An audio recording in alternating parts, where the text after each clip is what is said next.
சில பேர் வீட்டில் பானலிங்கம் இருக்கும், சில பேர் வீட்டில் விக்கிரகங்கள் இருக்கும், சில பேர் வீட்டில் தாரு, அதாவது இப்போ வெள்ளருக்கு பிள்ளையார், அதேமாதிரி ஆஞ்சநேயர் பிரதிமை, இதெல்லாம் மரத்தில் பண்ணியிருக்கோம். ஆக இந்த பூஜை ரூமில் இதெல்லாம் வச்சுருப்பா. இப்போ பெரும்பாலும் வீடுகள் பார்த்தா நிறைய வீடுகளில் வந்து ஒரு சின்ன அலமாரி கட்டி ஹாலில் அதுலேயும் வைக்கிற வழக்கம் வந்து சமையல் கட்டில் வைக்கிறான். இதில் நிறைய பேரோட சந்தேகம் என்னென்னா, இறந்து போனவாளோட படத்தை வீட்டில் வைக்கலாமான்னு சில பேர் சந்தேகம் இருக்குது. ஆக இந்த இறந்து போனவர்களோட படத்தை, முன்னோர்கள் படத்தை, நம்ம தாத்தா இருப்போம், முப்பாட்டனார் இருப்பா, ஆக இறந்து போனவாளோட படத்தை வைக்கிறதுல இவ்வளோ சந்தேகங்கள் வருது.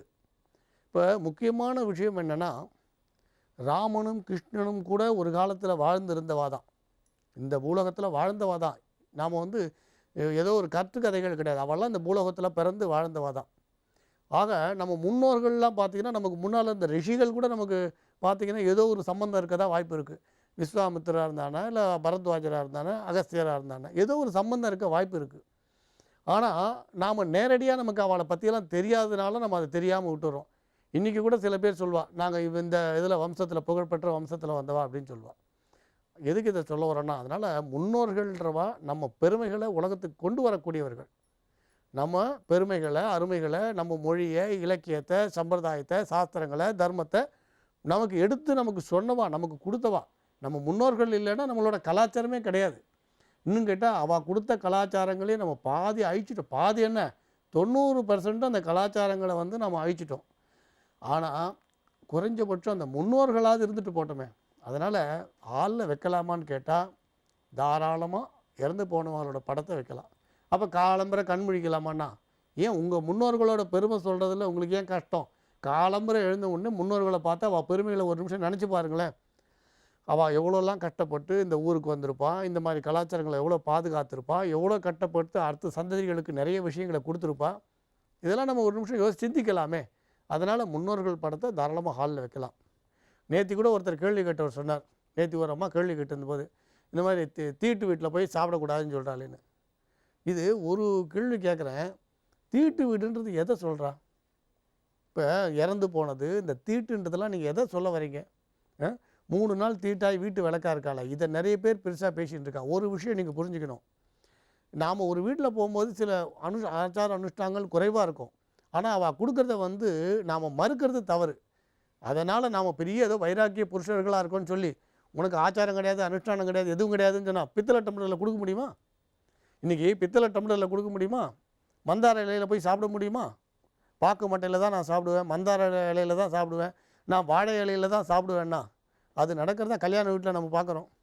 பசுஞ்சாணி போட்டு சுத்தம் பண்ண இடத்துல நம்ம உட்காந்து சாப்பிட்றோம். அதனால் நம்ம பெருமையை பேசக்கூடாது.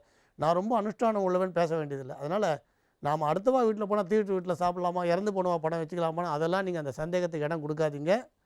நான் சொல்கிறது முன்னோர்களோட படம் கட்டாயம் இருக்கலாம். ஏன்னா நாம் இன்றைக்கி இந்த பூலோகத்தில் சிறப்பாக இருக்கிறதுக்கு காரணமானவா அவள் தான். அவள் காலத்தில் பாருங்கள், இந்த விடுதலை போராட்ட காலத்துலலாம் அவள் எவ்வளோ சிரமப்பட்டிருப்பா. இங்கிலீஷ்காரெல்லாம் அந்த நாட்டை ஆண்ட காலத்தில், அந்நியர்கள் படையெடுத்த காலத்தில் எவ்வளோ கஷ்டப்பட்டிருப்பா. அப்படிலாம் கஷ்டப்பட்டு கூட நம்ம சம்பிரதாயங்களையும், நம்ம இலக்கியத்தையும், மகாபாரதத்தையும், ராமாயணத்தையும், பகவத்கீதையும் இதெல்லாம் காப்பாற்றி நமக்கு கொடுத்துருக்கால. அந்த பெருமை நம்ம புரிஞ்சுக்க வேண்டாம். அதனால் இறந்தவர் படங்க கட்டாயம் வீட்டில் வைக்கலாம், ஒரு கெடுதியும் வராது.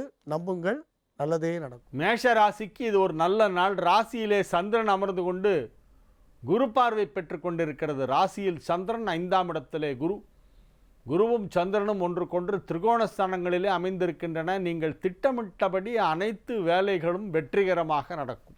உங்களது திட்டங்கள் அனைத்தும் நிறைவேறும். நன்மைகள் அதிக அளவிலே நடைபெறுகின்ற நல்ல நாளாக இந்த நாள் விளங்குகிறது. இது ஒரு மகிழ்ச்சியான நாள். வெகு சிறப்பான நன்மைகளெல்லாம் நடைபெறப் போகும் நல்ல நாளாக இந்த நாள் விளங்குகிறது.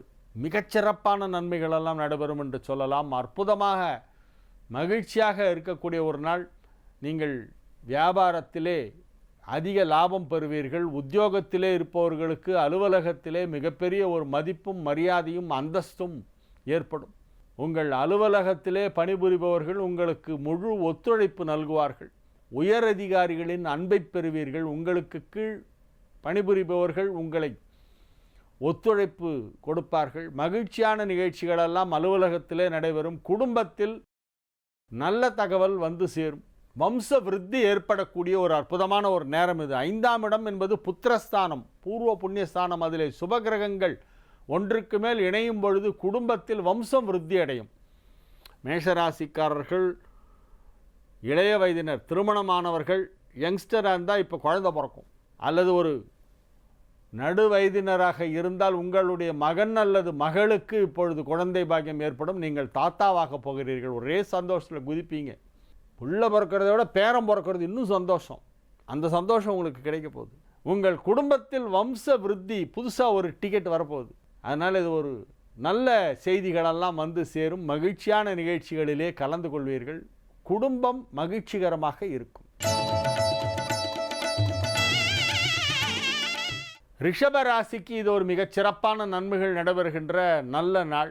வெகு அற்புதமான நிலையிலே கிரகங்களெல்லாம் அமைந்திருக்கின்றன. மிக மிக அற்புதமான நிலையிலே கிரகங்கள் அமைந்திருக்கின்றன என்று சொல்ல வேண்டும். 3 குடையவன் 12ஆம் இடத்திலே இருப்பதால் யோகம். 3ஆம் இடத்திலே ராசி அதிபதி சூரியனோடு இணைந்திருக்கிறது. அது ஒரு யோகம். நன்மைகள் சற்று அதிக அளவிலே நடைபெறுகின்ற நல்ல நாள். 4ஆம் இடமாகிய கேந்திரஸ்தானத்திலே 2 சுப கிரகங்கள் ஒன்றாக இணைந்திருக்கின்றன. அதன் பயனாக உங்களுக்கு செல்வ செழிப்பு ஏற்படும். புதிதாக வண்டி வாகனம் வாங்கக்கூடிய வாய்ப்பு இப்பொழுது உருவாகும். அற்புதமான நன்மைகளெல்லாம் நடைபெறுகின்ற ஒரு நல்ல நாளாக இந்த நேரம் விளங்குகிறது. இந்த நாள் ஒரு நல்ல நாள். உத்தியோகத்திலே முன்னேற்றம், பொருளாதார நிலையிலே வளர்ச்சி ஆகிய அனைத்தும் மிகச் சிறப்பாக இருக்கக்கூடிய ஒரு நல்ல நாள். மிதுன ராசிக்கு இது ஒரு மிக அற்புதமான நன்மைகள் நடைபெறுகின்ற நல்ல நாளாக விளங்குகிறது. 2ஆம் வீட்டோனாகிய சந்திரன் 11ஆம் இடமாகிய மேஷத்திலே அற்புதமான நிலையிலே அமைந்திருக்கிறது. 2ஆம் இடத்திலே ராசி அதிபதி புதனோடு சூரியனும் சுக்கிரனும் இணைந்திருக்கின்றன. 2ஆம் இடமும் வலுவாக இருக்கிறது, 11ஆம் இடமும் வலுவாக இருக்கிறது. நன்மைகள் சற்று அதிக அளவிலே நடைபெறக்கூடிய ஒரு நல்ல நாளாக இந்த நாள் விளங்குகிறது. 11ஆம் வீட்டிற்கு அதிபதியான செவ்வாய் 6ஆம் இடத்திலே ஆட்சி பலம் பெற்றிருப்பதால் அது 6 குடையவனாக இருந்து ருணரோக சத்ரு ஸ்தானாதிபதி கொடுக்க வேண்டிய பலனை கொடுக்குமா, அல்லது 11ஆம் இடத்திற்கு அதிபதியான லாபாதிபதி கொடுக்க வேண்டிய பலனை கொடுக்குமா என்று கேட்டால் 6 குடையவன் பலனைத்தான் கொடுக்கும். லாபஸ்தானத்திலே சந்திரன் இருப்பதால் இன்றைய தினம் பண வரவு அதிகமாக இருக்கும். பணப்புழக்கம் சிறப்பாக இருக்கும். நன்மைகள் அதிக அளவில் நடைபெறக்கூடிய ஒரு நல்ல நாள். எனினும் ஆரோக்கியத்திலே சற்று அதிக கவனம் செலுத்த வேண்டிய முக்கியமான ஒரு நேரம் இது. கடக ராசிக்கு இது ஒரு மகிழ்ச்சியான நாள். ராசி அதிபதி சந்திரன் ராசிக்கு 10ஆம் இடத்திலே சுக்கிரனின் நட்சத்திரமான பரணியிலே சஞ்சரிக்கின்ற நாள். சுக்கிரன் ராசியிலே இருக்கிறது. ராசி அதிபதி சந்திரன் சுக்கிரன் நட்சத்திரத்திலே இருக்கிறது. நன்மைகள் சற்று அதிக அளவிலே நடைபெறக்கூடிய ஒரு நல்ல நாள், மகிழ்ச்சியான நாள். தொழில் வளர்ச்சி சிறப்பாக இருக்கும். குறிப்பாக கலைத்துறை சார்ந்தவர்கள் இன்றைய தினம் வெகு சிறப்பாக முன்னேற்றம் காண்பார்கள். இயல், இசை, நாடகம், சின்னத்திரை, பெரிய திரை போன்ற நுண்கலைகளிலே, பர்ஃபார்மிங் ஃபைன் ஆர்ட்ஸில் ஏதாவது ஒரு பிரிவில் இருக்கக்கூடிய கலைஞர்களுக்கெல்லாம் இன்றைய தினம் கலை ஆர்வம் அதிகரிக்கும். கலை திறமை வெளிப்படும். பிறரால் பாராட்டப்படுவீர்கள். உங்களுக்கு கிடைக்க வேண்டிய நியாயமான அங்கீகாரம் கிடைக்கக்கூடிய ஒரு மிகச்சிறப்பான ஒரு நாள். உங்களை பாராட்டாதவர்களும் இன்றைய தினம் பாராட்டி விடுவார்கள். சில பேருக்கு உள்ளுக்குள்ளே ஃபுல்லாக அப்படியே ஜெலசி இருக்கும். அந்த ஜெலசினால் என்ன பண்ணுவாங்க, பாராட்டுங்கிறது வராது. எப்படி பாடுறாரு அப்படின்னா, பாடுறாரு ஆனால் போகாது, இப்படியே சொல்லிட்டு இருப்பாங்க. எவ்வளோ பாடினாலும் அவங்களுக்கு நல்லா பாடுறான்னு வாய் விட்டு சொல்லிட மாட்டாங்க. இனிமேல் இவங்க பாராட்டிட்டா இவங்க வீட்டு சொத்து போய்டுற மாதிரி அந்த மாதிரி சில பேர் இருப்பாங்க. அப்படி இருக்கிறவங்க கூட இன்றைக்கி உங்களை பாராட்டிடுவாங்க. உங்களுக்கு அப்படி ஒரு பெரிய ஒரு புகழ், பெரிய ஒரு பாராட்டு. உங்களுடைய திறமைகளை அனைவரும் ஒப்புக்கொள்வார்கள். உங்களுக்கு அங்கீகாரம் கிடைக்கும். அது கலைத்துறைக்கு மட்டுமல்ல, நீங்கள் வேலை பார்க்குற இடத்துல உங்களுடைய எஃபிஷியன்சி என்னங்கிறது எல்லாருக்கும் தெரிய வரும். எல்லாரும் அதை ஒத்துக்குவாங்க. உங்களுடைய திறமையை அனைவரும் ஒப்புக்கொள்வார்கள். நீங்கள் வேலை பார்க்கும் இடத்திலே நீங்கள் பெண்ணாக இருந்து, குடும்பத் தலைவியாக இருந்தால், இல்லத்தரசியாக இருந்தால் உங்களுடைய சமையலை அனைவரும் புகழ்வார்கள். அடாடாடாடா, அது என்ன வத்த குழம்பு, என்ன வத்த குழம்பு, அப்படியே சொட்டுது, நாக்கிலே நிற்குது அப்படிம்பாங்க. அந்த மாதிரி அதில் ஒரு பாராட்டு. ஆக இன்றைக்கி நீங்கள் என்ன பண்ணுறீங்களோ அது எல்லாமே மற்றவர்கள் புகழ்வார்கள்.